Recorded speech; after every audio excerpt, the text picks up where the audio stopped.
Aleluia, Jesus. Glória a Deus. Graças a Deus. Vamos dar sequência, então, à nossa escola bíblica de férias, falando sobre princípios de interpretação.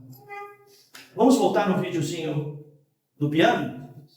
Apenas para esquentar as turbinas, tá, queridos? Professor Silvano, como é que se fala devagar em italiano? Piano, Como que se fala andar de um prédio? piano, E como que se fala piano, de tocar piano? piano, Como que se fala plano em italiano? piano. Como que eu sei distinguir o que é o quê? Pelo contexto. Aí o segredo é esse, é pelo contexto. Por isso que estudar italiano com grupos de palavras únicas é super ineficiente. E o cérebro não gosta. Ele tem dificuldade de decorar o significado da palavra solta. A gente sempre tem que aprender dentro de um contexto. Ok. Bem, quem chegou agora, não é? Perdeu uma boa explicação sobre esse assunto. Aconselho que você acompanhe depois através da gravação, tá bom, queridos? Vamos lá.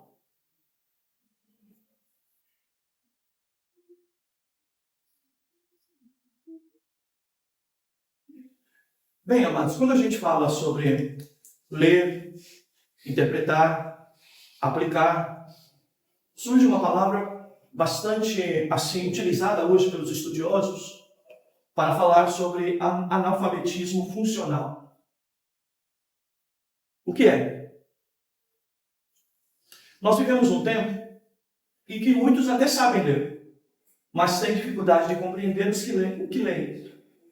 E isso também tem tido reflexo dentro da igreja. Eu diria, principalmente dentro da igreja.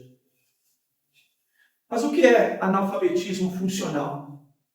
Analfabetismo funcional é quando a pessoa sabe ler, mas tem dificuldade de entender, interpretar e aplicar o que lê. Lê palavra ou palavras, mas não constrói sentido. Por que isso importa na fé? Na vida cristã, compreender a palavra é essencial.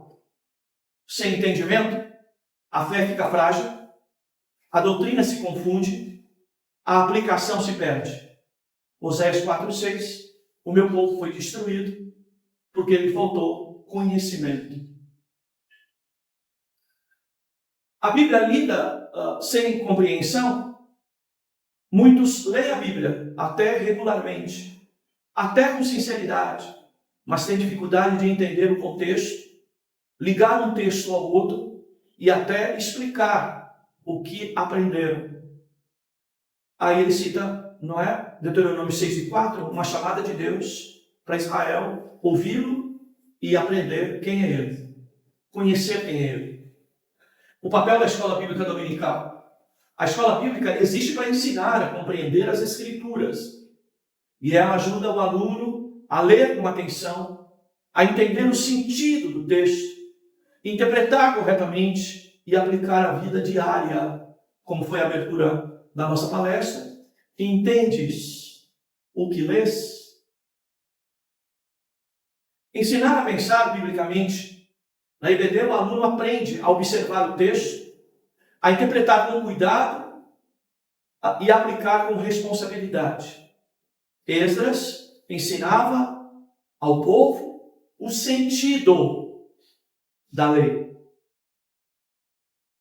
Da Escritura para a vida, compreender a Bíblia significa, ou ela promove, ela fortalece decisões, ela orienta atitudes, ela amadurece a fé e ela forma um caráter cristão. A Bíblia diz, Tiago 1:22, sede praticantes da palavra e não apenas ouvintes. Formação contínua. O aprendizado bíblico é progressivo. Começa no simples, avança no entendimento e amadurece na prática. 2 Pedro 3:18 diz, crescei na graça e no conhecimento. A escola bíblica não forma apenas leitores da Bíblia, forma cristãos que entendem o que leem. Onde há ensino, certamente haverá maturidade espiritual. Bem, queridos, esse é um resumo de tudo aquilo que nós falamos do contexto, no sentido de nós procurarmos uma palavra, algo que se constrói. E como que é construído? É juntar uma palavra a outra, uma oração a outra, um período ao outro, um versículo ao outro, tá? Vários versículos e vários textos. É uma forma de construção, tá? Onde eu pego um elemento daqui, uma palavra dali, outra daqui, outra dali, na mesma sequência do texto, e vou entendendo tudo, e isso então é construir o sentido. E nós temos que aprender a fazer isso, tá, queridos? Construir o sentido, tá? E isso significa então o trabalho de um arquiteto, de um engenheiro, que vai juntando os elementos, tá? Para fazer então um edifício de pensamento, aquilo que nós chamamos, não é, de construção de pensamento, aquilo que nós falamos, ou que o escritor aqui fala, construção do sentido. Eu preciso construir o sentido, porque só entendendo o sentido eu conseguirei explicar o texto para as pessoas, tá? Bem, essa segunda parte, irmãos, é óbvio, não é? Como o trabalho é domingo, né? Eu não vou dispensar os irmãos sem uma palavra prática, não é? E nós vamos fazer isso agora, tá? Então temos muita teoria na primeira aula, tá? E agora nessa segunda nós vamos para o texto, identificar no texto aquilo que ensinamos em termos de princípios. Nós vamos agora aplicar no texto, não é? É Lucas capítulo 9, a partir do verso 51. Lucas, capítulo 9, a partir do verso 51. Vou ler aqui numa tradução bem popular. 9, 51, de Lucas. Diz assim: E aconteceu que quando, completando seus dias para sua assunção, ou volta, manifestou o firme propósito de ir a Jerusalém. E mandou um mensageiro diante de sua face. E indo eles, entraram numa aldeia de samaritanos para lhe prepararem pousada.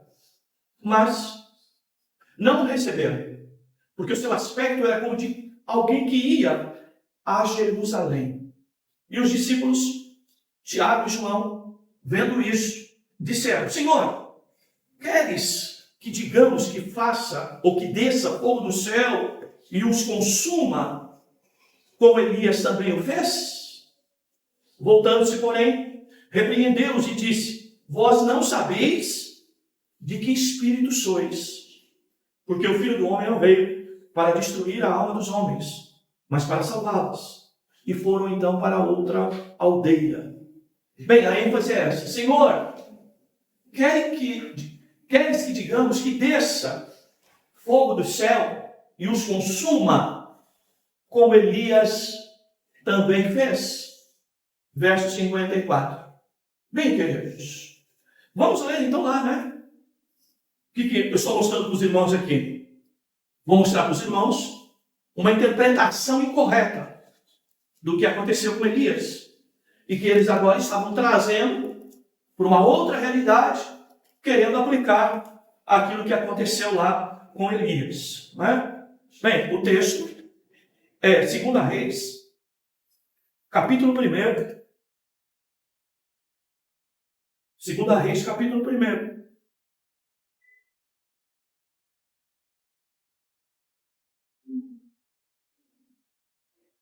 Segunda Reis, capítulo 1.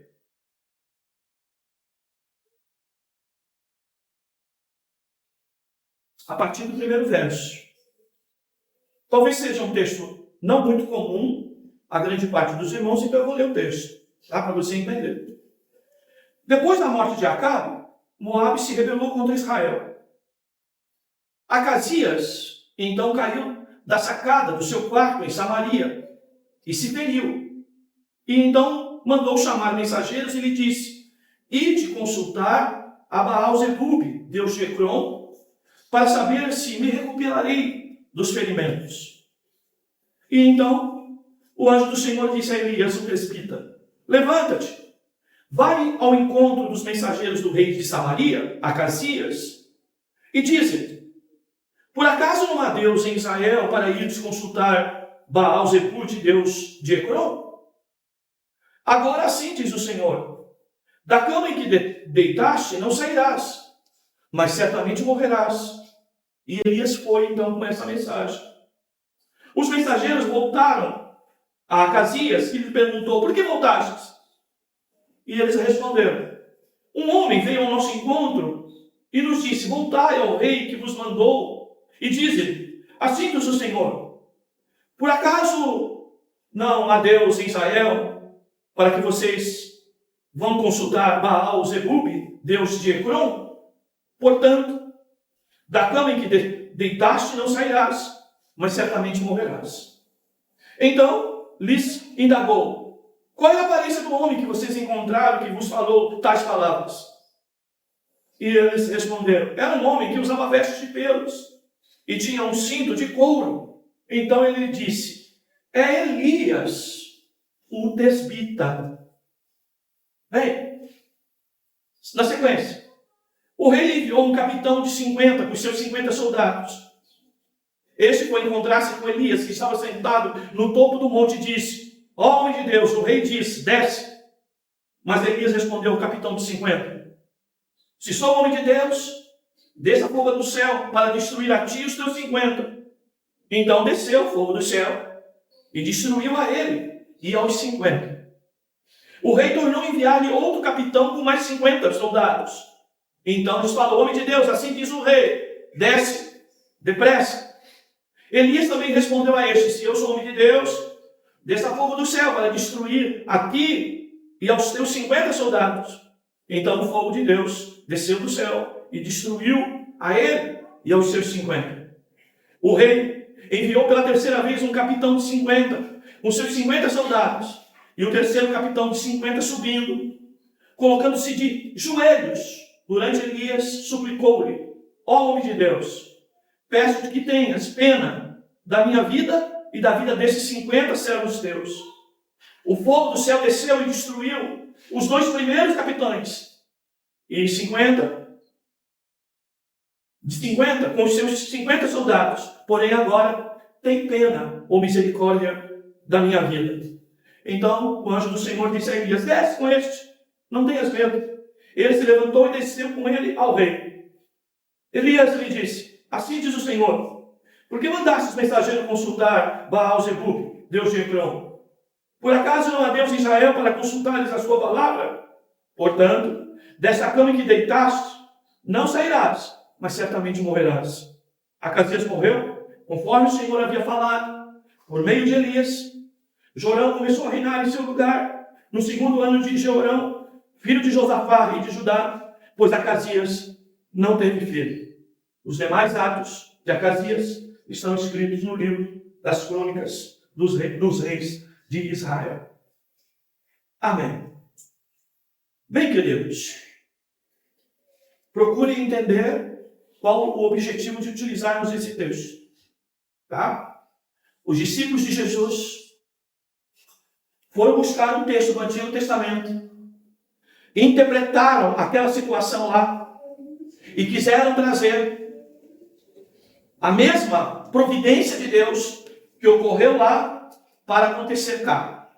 Essa é a ideia. Tá? Ou seja, o que nós vamos observar é que esses homens cometeram um grande erro de interpretação do que aconteceu lá para reivindicar que aquilo que ocorreu lá viesse a acontecer agora aqui. Bem, queridos, lá em Israel, no tempo de Elias, no tempo do rei Acasias, lá se tratava de Deus tratando com um rei e com uma nação que havia se rebelado contra ele. Nós estamos no texto lá de Elias, de 2 Reis, tá? Onde o reino do norte, tá, queridos, ele está em apostasia, rebelião, idolatria. Tá? O rei ele influenciava toda uma nação. E aqui o que nós vamos observar, tá, queridos?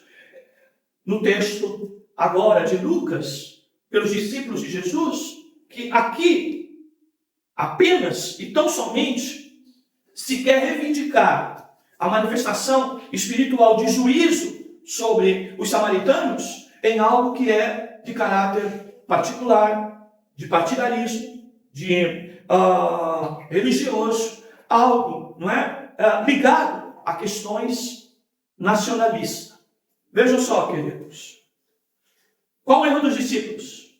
Querem pegar uma manifestação de juízo de Deus sobre uma situação cujo contexto é apostasia, rebelião, idolatria, para aplicar um caso agora, aonde se trata de antipatia, se trata, né, de revanchismo por conta de partidarismo, de nacionalismo e até de religião. São duas coisas totalmente diferentes, tá? Lá, o juízo de Deus ocorre aonde Elias pede que fogo do céu manifeste o juízo de Deus sobre aqueles homens que estavam a serviço do rei e que queriam de alguma forma impedir a ação do Deus de Israel, tá? E favorecer que Israel estivesse do lado da idolatria. Cá, tá? Os discípulos entraram numa aldeia de samaritanos, quiseram resolver um problema de hospedagem e foram pedir hospedagem, certamente, nas hospedarias do local, para poder Jesus e eles descansarem do trajeto, da viagem. E eles, então, tiveram uma recepção horrível. Qual foi a recepção? Aqueles homens da hospedaria olharam para os discípulos que estavam tentando contratar um lugar para se hospedar e viram, imaginaram que eles estavam indo adorar em Jerusalém, que eles estavam indo a Jerusalém, como os samaritanos desprezavam, não é? O templo de Jerusalém e a religião judaica, e tinham construído sua própria religião desde o tempo da divisão dos reinos. Eles então agora, não é? Disseram que não, tá? Impediram aquela situação, não quiseram dar o quarto para eles, e eles agora, né, querem utilizar um caso do Antigo Testamento com os próprios samaritanos para então trazer juízo de Deus sobre eles, trazer fogo do céu sobre eles. Tá, irmãos? Vejam, duas coisas totalmente distintas. Uma coisa é Deus se manifestar num contexto de apostasia, rebelião e idolatria. Uma coisa é Deus fazer juízo sobre isso e matar até aqueles homens como um juízo terrível, tá, sobre a vida deles. Outra coisa é a antipatia que os samaritanos tinham com os judeus. Era a separação, até mesquinha, que eles carregavam de uma ideia de irmão que não ajuda irmão, irmão que dificulta a coisa dos irmãos, e agora eles querem aproveitar a mesma realidade, tá, para trazer juízo sobre esses samaritanos que não queriam dar hospedagem a eles. Aqui que a gente vê é um erro de interpretação muito sério. Aqui, irmãos, é quando o crente quer usar a Bíblia, usar até o poder de Deus e algo que Deus fez, cuja relevância era espiritual, para depois pedir que Deus faça a mesma coisa por coisas mesquinhas, pessoais, particulares e de valores apenas humanos e naturais. Não tinha a ver nada com questão, não é, de desrespeito a Deus, de obediência à palavra ou coisa parecida. Era apenas uma antipatia, uma divisão, tá, que samaritanos e judeus estavam vivendo.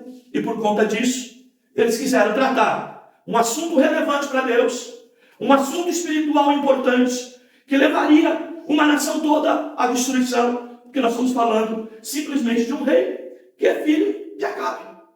Tá? Acabe, aquele que mais promoveu idolatria, incentivou a idolatria, a rebelião e a apostasia em Israel. Eles querem tratar um caso sério como esse, com a mesma força de juízo de um caso pessoal, simples e de apenas antipatia entre meios irmãos, podemos dizer assim.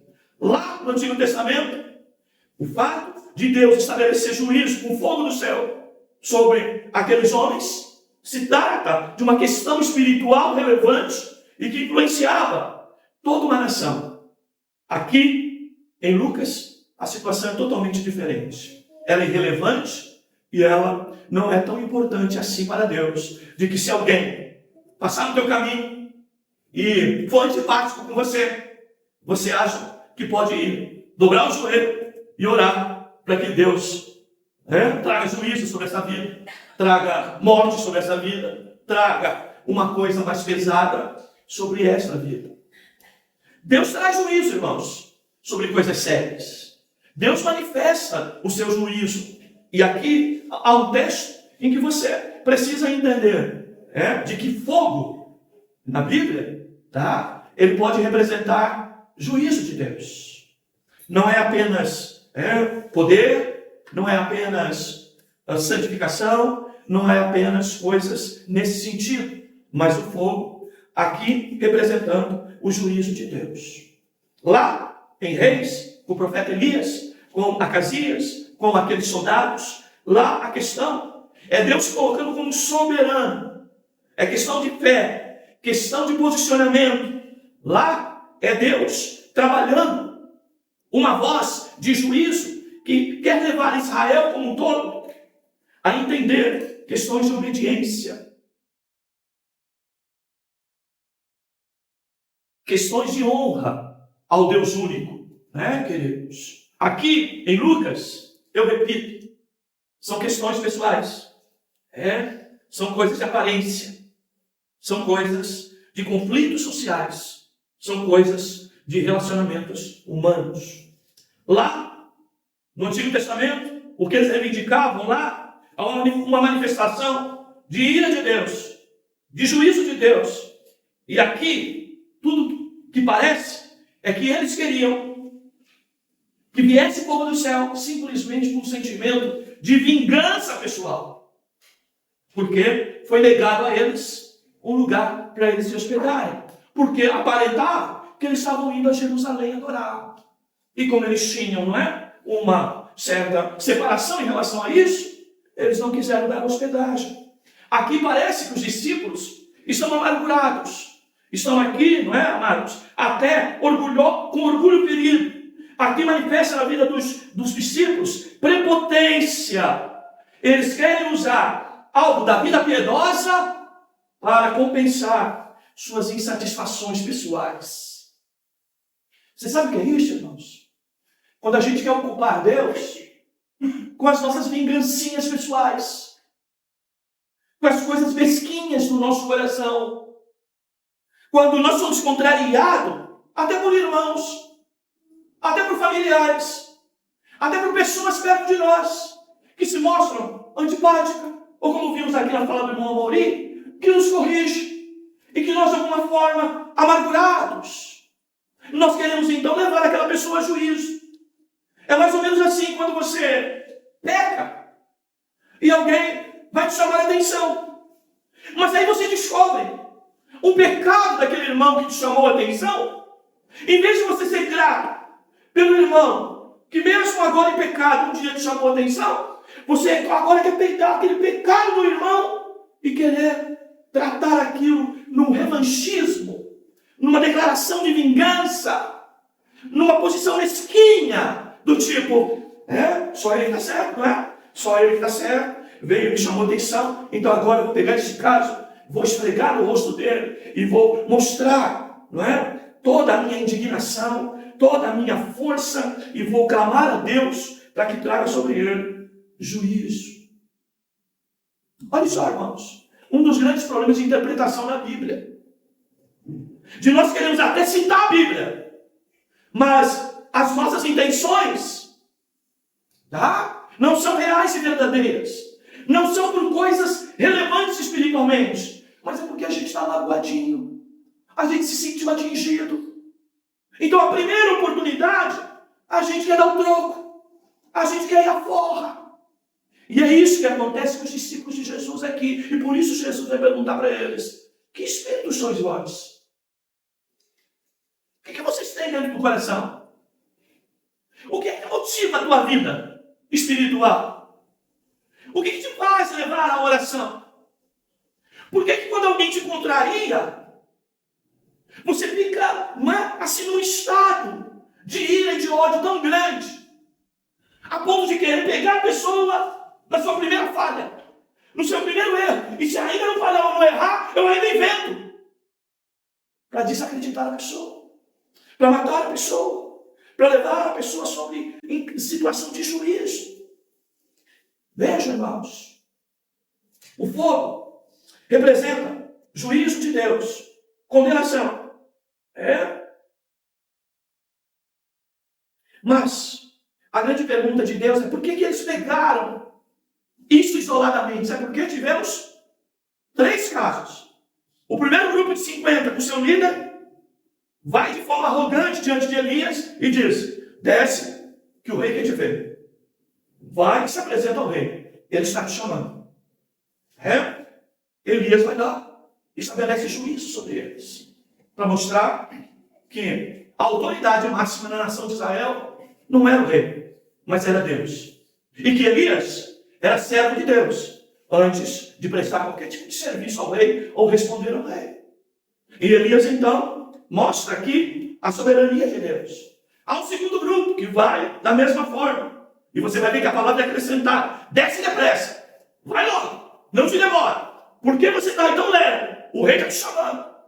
E mais uma vez, Elias traz juízo sobre aqueles homens. Mas há um terceiro caso.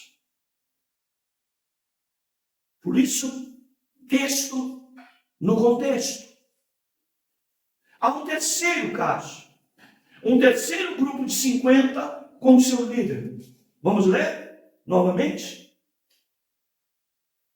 Ele diz lá, verso 13. De 2 Reis 1.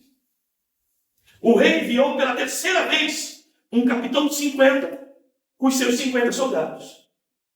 E o terceiro capitão de 50, subindo, colocou-se de joelho diante de Elias e suplicou-lhe: ó homem de Deus, peço-te que tenhas pena da minha vida, ou misericórdia da minha vida, e da vida desses 50 servos teus. Por quê? O fogo do céu desceu e destruiu os 2 primeiros capitães de 50, com seus 50 soldados. Porém agora, tenhas pena, tenha misericórdia da minha vida. Olha só, meus amados. Tudo está no mesmo contexto. O que Jesus esperava se ele citasse no texto?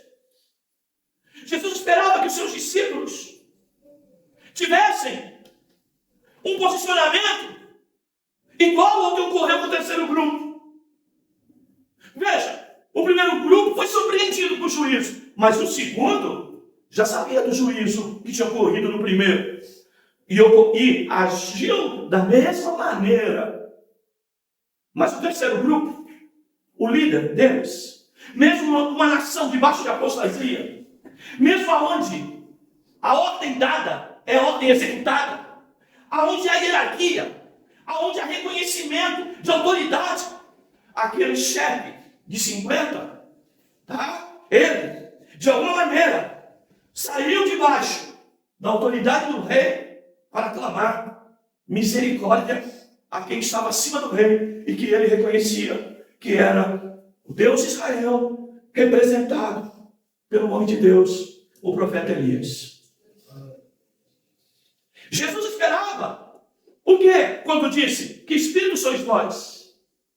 Que aqueles homens entendessem a razão pela qual aqueles hospedeiros disseram: não tem morada aqui para você, não tem lugar para você descansar aqui, nós não queremos nada com vocês, vão embora. O que Jesus esperava dos seus discípulos? Que eles apresentassem um coração quebrantado. O que Jesus esperava diante daqueles homens que se mostravam antipáticos e totalmente, digamos assim, sem qualquer consideração por eles? O que Jesus esperava?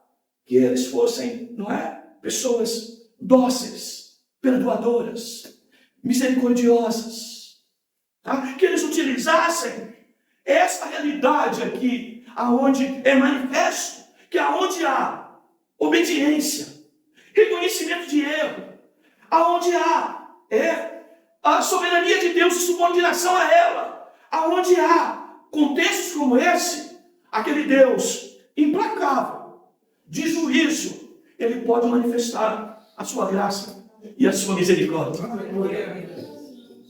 Sabe, amados, nós podemos até anunciar a ira de Deus, podemos até anunciar o inferno, a condenação, isso é bíblico, mas nós não podemos utilizar isso para respaldar, justificar questões, tá, irmãos, ligado a coisas mesquinhas, a coisas ligadas à pessoalidade, a um contexto totalmente humano, de uma antipatia. Porque muitos de nós, irmãos, contrariados, vamos manifestar a maldade do nosso coração, esperando a hora, tá, de alguém que nos chamou a atenção, a eventualmente querer possibilitar a sua queda, o seu juízo, a sua destruição. Né, queridos? Lá houve uma promoção, lá houve uma migração. Homens que estavam dentro de um contexto de apostasia e rebelião acabam reconhecendo que Elias representava o Deus soberano e mais vale a pena, aleluia, ser temente e obediente a Deus do que ao rei, aleluia. E esses homens, eles conseguem avançar, sabe? Nós estamos falando de pessoas que eram do exército, estamos falando de um líder que tinha patente sobre 50 homens, mas que eventualmente mostram humildade, mostram capacidade de aceitar seus próprios erros, que tem temor a respeito do Deus de Israel, apesar da crueldade que Acasias representava. O que nós vemos aqui é homens que manifestam humildade, temor, e dos discípulos, soberba, prepotência, tá, irmãos? Desejos, inclusive, de produzir alguma espécie de vingança sobre aqueles que não quiseram abrir a porta para eles. Apesar da apostasia geral que estava na nação de Israel, uma apostasia institucionalizada, o que nós vamos ver no texto de Reis, e que haviam pessoas, soldados e até líderes, que se rendiam ao verdadeiro Deus e não se prostraram diante, da obstinação pecaminosa de um rei. Sabe, queridos, Elias vai, queridos, e muda toda aquela realidade. Para os primeiros, Elias agiu com juízo. No segundo, sabe o que aconteceu? Além dos homens não morrerem, Elias ainda, como servo de Deus, disse: vai junto com o povo, vai junto com esses homens, até Acasias. Olha o texto. Então, 15, então o anjo do Senhor disse a Elias: vai com eles, não tenhas medo. E Elias se levantou e desceu com ele e foi até o rei. Olha só, queridos, olha o que ocorre. Nós precisamos estar dispostos a isso, irmãos. Entender que Deus, ele age dentro de um padrão de justiça, queridos. E que coisas mesquinhas, coisas pessoais, coisas que muitas das vezes são questões de desentendimentos pessoais, não devem ser levados a corromper o nosso coração e desejar a morte e o juízo sobre alguém simplesmente porque ela nos fechou a porta. Por que nós, muitas das vezes, vamos buscar respaldo bíblico para aqueles que são antipáticos com a gente? E nós dizemos mais ou menos palavras assim, quando no nosso tempo lá do mundo, enraivados, irados, com o coração magoado, a gente chega diante de Deus, até em oração, tá? Como eles fazem aqui, queriam fazer pelo menos, ou no seu íntimo, tá? Deixam-se levar por sentimentos remoídos de maldade, de vingança, e queremos transformar isso numa coisa espiritual e orar para que Deus venha sobre juízo sobre essas vidas que se levantaram contra nós. Eu sou servo de Deus. Logo, se eles não estão comigo, então que Deus os consuma. E é esse o questionamento de Jesus para com eles. Aqui, o que nós vemos, né, queridos, de que Elias segue o caminho, vai até o rei, e mais do que isso, chega lá e mantém sua palavra. Elias não volta atrás. Sabe, irmãos? Quando o assunto envolve Deus, sua soberania, a idolatria, a apostasia e a rebelião contra Deus, a palavra de juízo é mantida. Mas aonde há, irmãos, corações que não manifestam isso, pelo menos em determinado momento, nós não podemos pegar aquela causa muito pessoal nossa e querer levar para Deus, pedindo para Deus trazer juízo sobre elas. Nós vivemos uma comunidade evangélica hoje, irmãos, que em muitos lugares as pessoas se acham na autoridade de usar textos como esses que os discípulos usaram, interpretando de maneira correta e querer, de um caso que é espiritual e de Deus, e que Deus estabelece sentença, transformar isso no seu caso pessoal, de levar a Deus determinadas coisas e pedir juízo sobre coisas que têm caráter apenas de vingança pessoal. Quando as pessoas falam tanto de amor de Deus, evangelizam, mas não pisam no pé dele, se contrariar, essa pessoa é capaz de fabricar, como nós vamos ver na Bíblia, até difamações contra aqueles que o pisaram ou que eventualmente chamaram a sua atenção.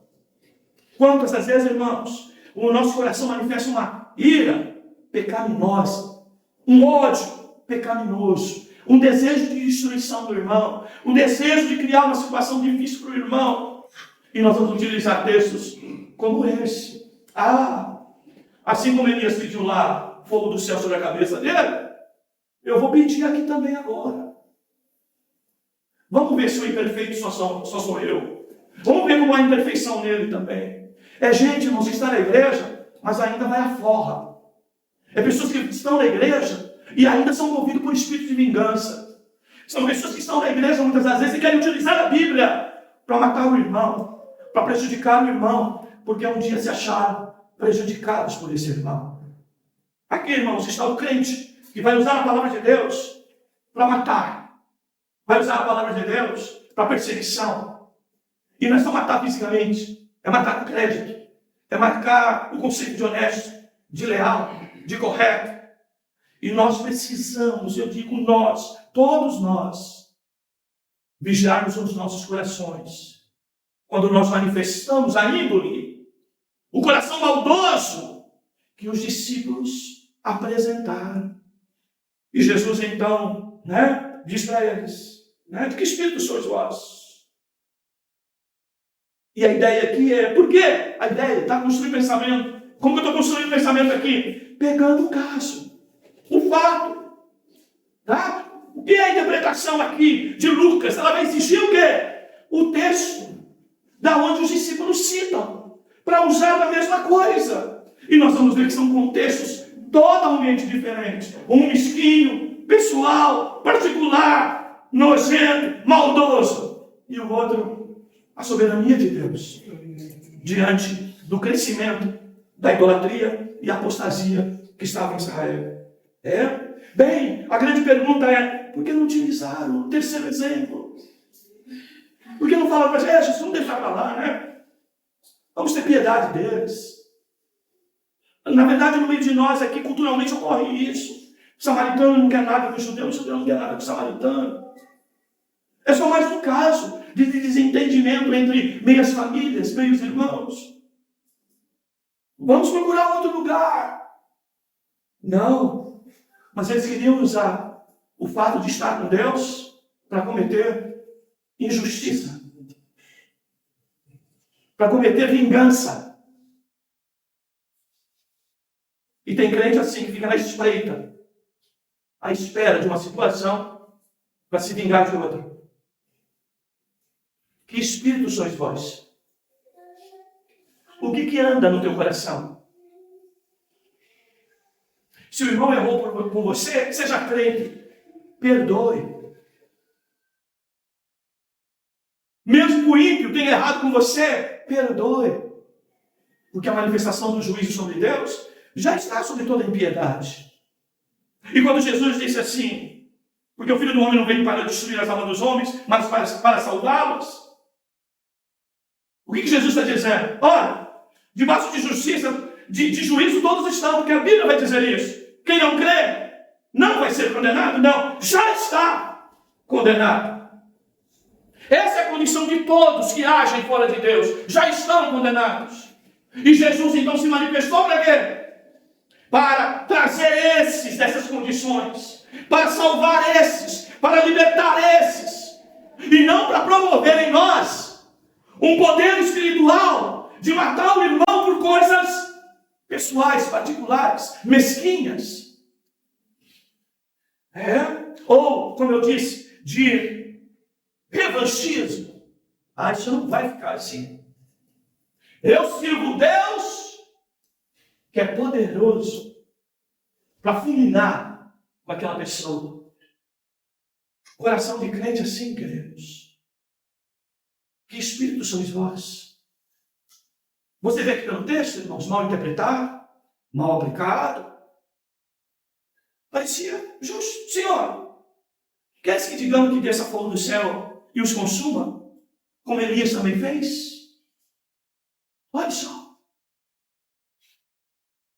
Quem que no Evangelho acredita? Né? Porque nem na mesa branca, que de branca não tem nada, uma das coisas que você vai ouvir, não se faz mal para ninguém lá, tá? Só se faz o bem. Ou seja, não tem trabalho sujo não, tá? Lá a gente não separa casais para dar para amante o lugar, tá? Lá a gente não faz mal com uma pessoa muito correta, muito honesta, mas que está trazendo dificuldade para mim. Lá a gente não faz isso. Mas às vezes no meio de nós, queridos, nós podemos enfrentar um dos maiores inimigos. É quando ele dorme debaixo do nosso próprio teto. Meu irmão, como você está administrando isso no teu coração? Quando alguém se levanta contra você, quando alguém contraria você, quando alguém te desrespeita. Como que você tem agido em casa? Com filho, com neto, com nora, com sogra, com genro, com sogro. O que você faz? Dobra o joelho e pede para que Deus tenha misericórdia dele? Ou clama para um juízo, para que ele pague bem pelo desaforo que fez com você? O que está no teu coração, meu irmão? Sabe por quê? Nós vamos buscar respaldo bíblico para isso, usando uma má interpretação, querendo trazer para o mesmo campo coisas relevantes de Deus para irrelevantes nossos. Nossas justiças particulares e pessoais, nosso senso de dignidade. Como diz os irmãos da patrística teológica, falar mal de você, diga para ele: você não sabe nada, inocente. Eu sou muito pior do que isso que você está falando de mim. Mas não revanchismo. Não revanchismo. Revanchismo são aqueles que também que resistem à própria pregação do Evangelho. E que eventualmente tiveram dificuldade em aceitar a nossa evangelização, a nossa palavra. E nós saímos pisando o pé firme e dizendo: Senhor, manifesta juízo lá, condena lá. Não, queridos. Bem-aventurados os misericordiosos. Esses encontrarão misericórdia. Deus nos ajude, queridos. E não é tarefa fácil. Porque um dos nossos pecados é clamar por uma justiça implacável por alguém que é contra nós, ou que fez alguma coisa contra nós.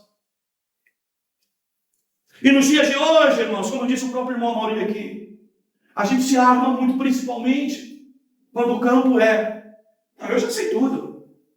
Como? Eu nessa idade vai chamar minha atenção? Nessa idade está falando isso para mim? Não, eu não me enquadro nisso. Como a gente se arma hoje em dia, em que filho não aceita mais correção dos pais.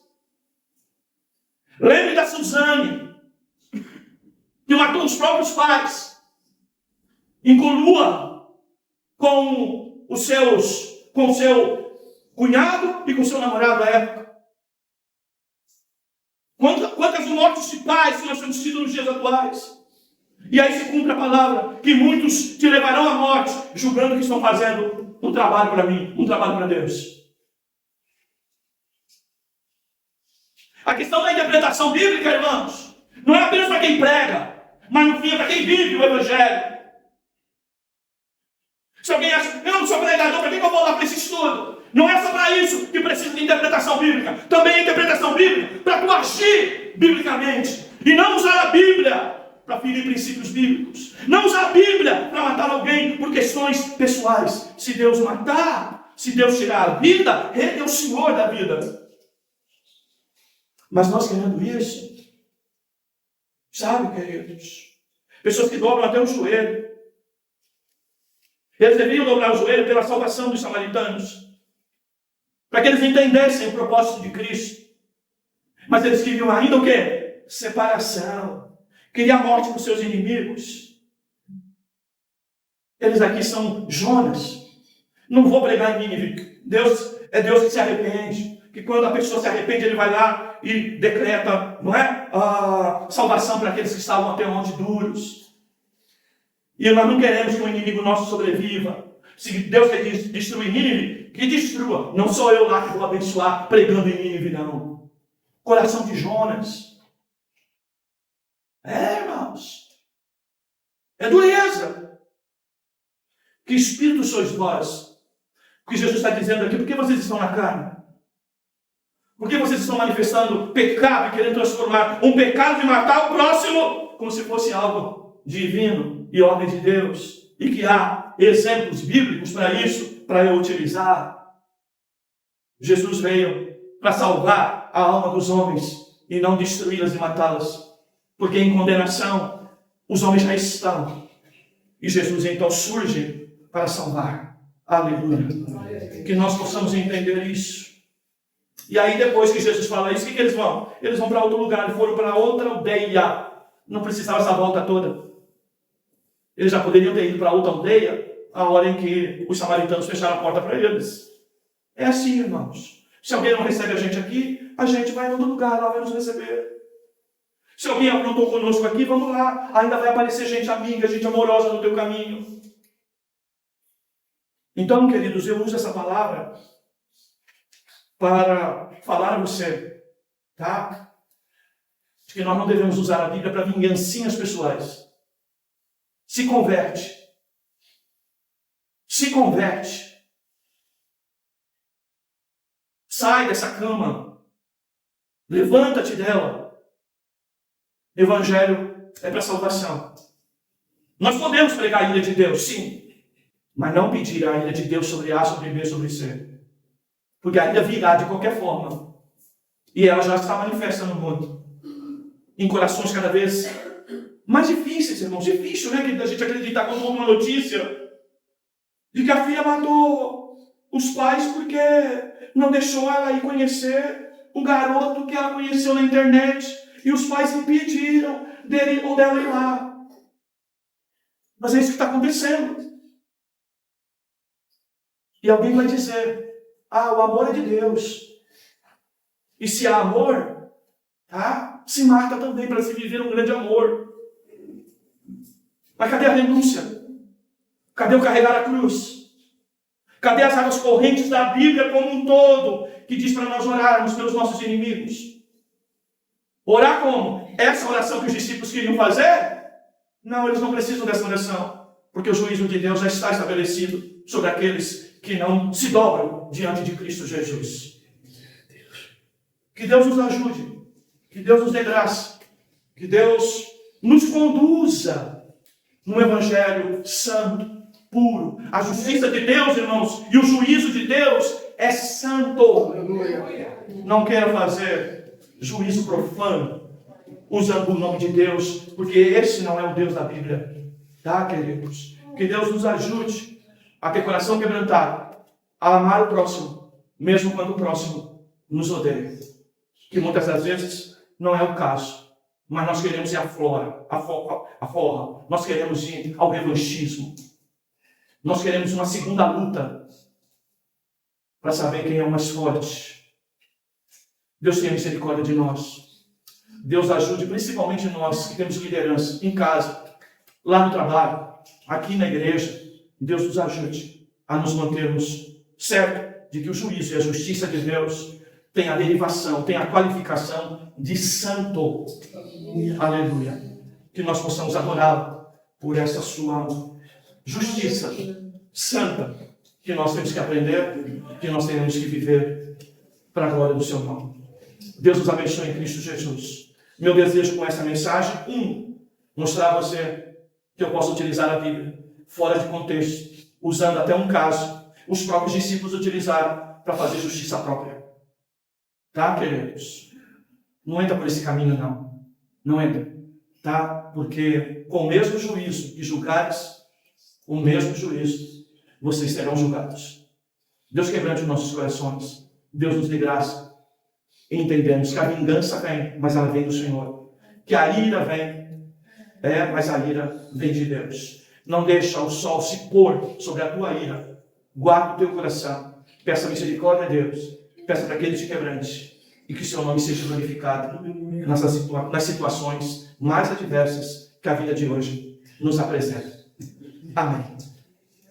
Vamos orar? Eu quero um hino novo. Justo e fiel, né? Vamos orar, queridos.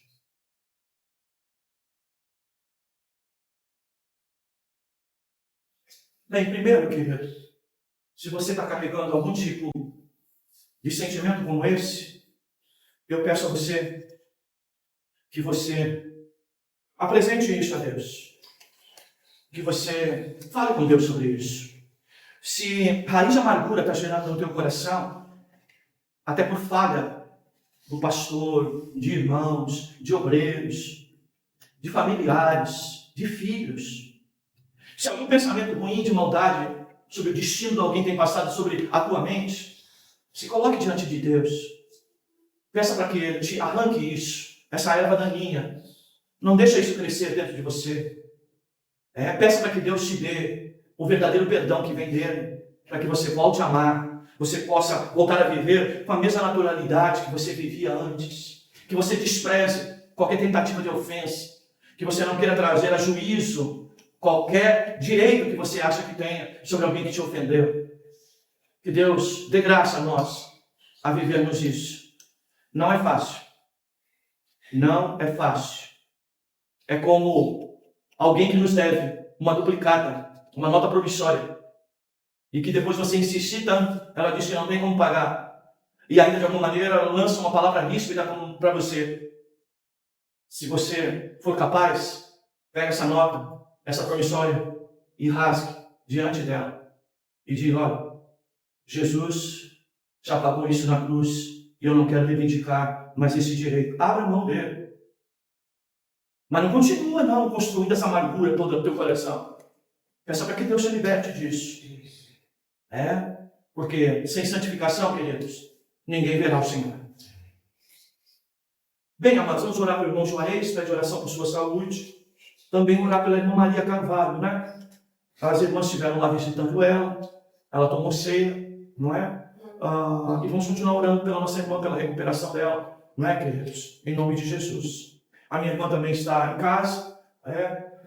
Não foi fácil esses últimos dias, por conta da enfermidade dela. E por aquilo que a gente pede misericórdia, né, irmãos? Alguém tão doente, sem força até para respirar, mas força para manifestar ira, ódio sobre alguém, sobre as próprias filhas. Sabe? O que é a alma humana, né, queridos? E como nós só podemos contar com a graça e misericórdia de Deus.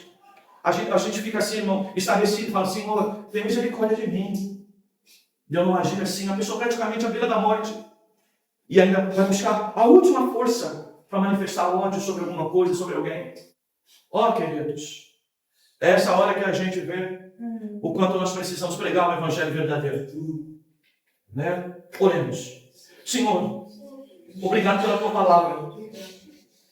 Eu sei que ela tem um objetivo pedagógico dentro da nossa escola bíblica de férias.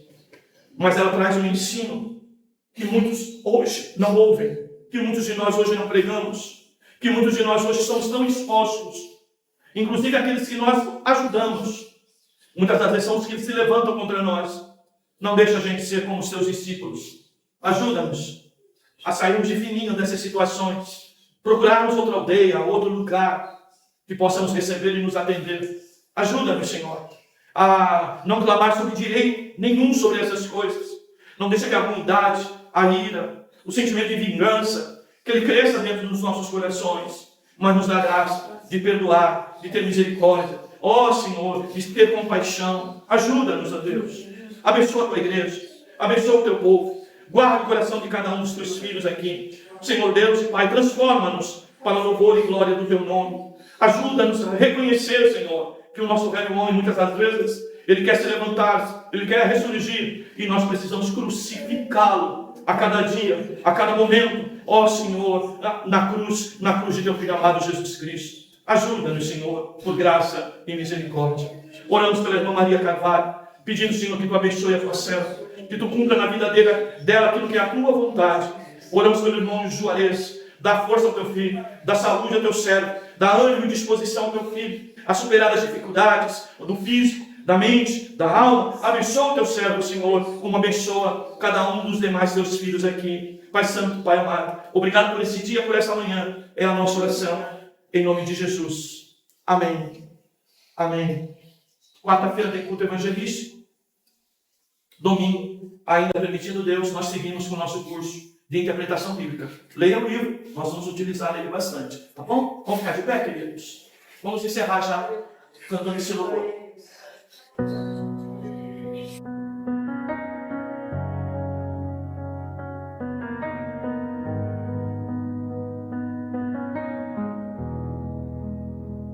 Tua presença, Senhor, nosso Salvador.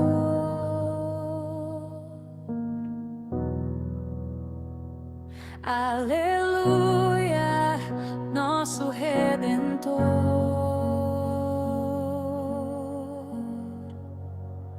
A esperança, o Autor, nosso Criador,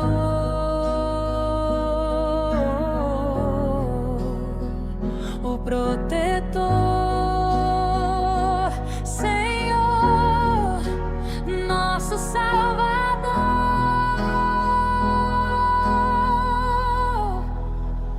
Tu és único,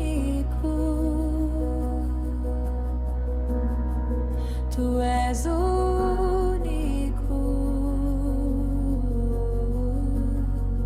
tu és